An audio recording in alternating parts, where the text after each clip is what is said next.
Gaza's government media office has accused Israel of deliberately targeting starving civilians at aid distribution sites, calling it a horrific, intentionally repeated crime.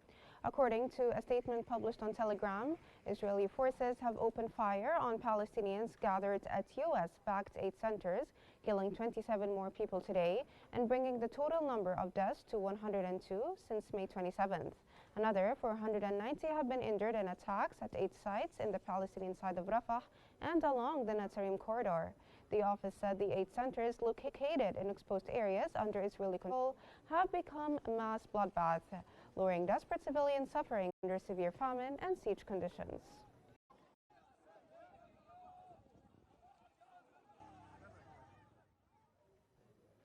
Hamas has condemned the Israeli military's massacre in the Alam area in the Palestinian side of Rafah as a deliberate act of genocide against unarmed civilians waiting for food aid. In a statement, Hamas highlighted that targeting the starving during their search for assistance reveals the nature of the oppressor. Hamas called for immediate action from the UN, Security Council, and international relief organizations to halt this deadly mechanism and open safe humanitarian corridors under international supervision.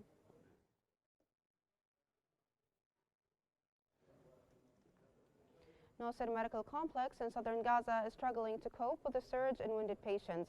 According to Marwan al-Hams, director of field hospitals at Gaza's health ministry, the facility is overwhelmed by the influx of injured civilians, all of whom arrived with upper body wounds. Al-Hams issued an urgent appeal for blood donations to help treat the growing number of casualties.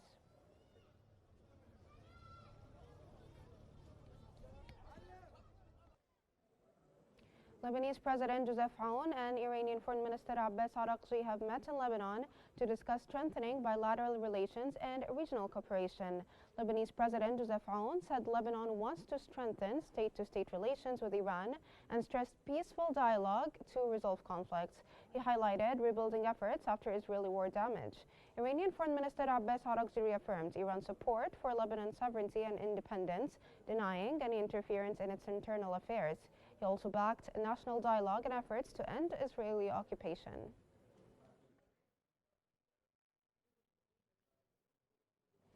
The Kremlin has said that efforts to reach a settlement in Ukraine's conflict remain highly complex, with no quick resolution in sight.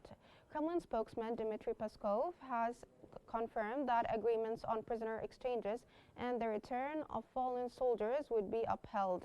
He also noted that while President Putin is open to high-level talks, no concrete plans for meetings with U.S. President Donald Trump or Ukrainian President Vladimir Zelensky have been set. A joint summit involving all 3 leaders remain unlikely for now. The comments follow peace talks in Turkey, where Russia demanded Ukraine surrender more territory and accept military restrictions, conditions Kyiv has consistently rejected.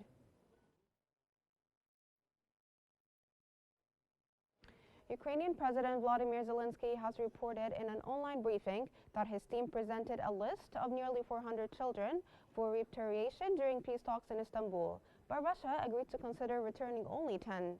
Zelensky also discussed a successful Ukrainian intelligence operation called Spider's Web, which involved drones attacking Russian airfields, thereby boosting allies' confidence in Ukraine's military capabilities.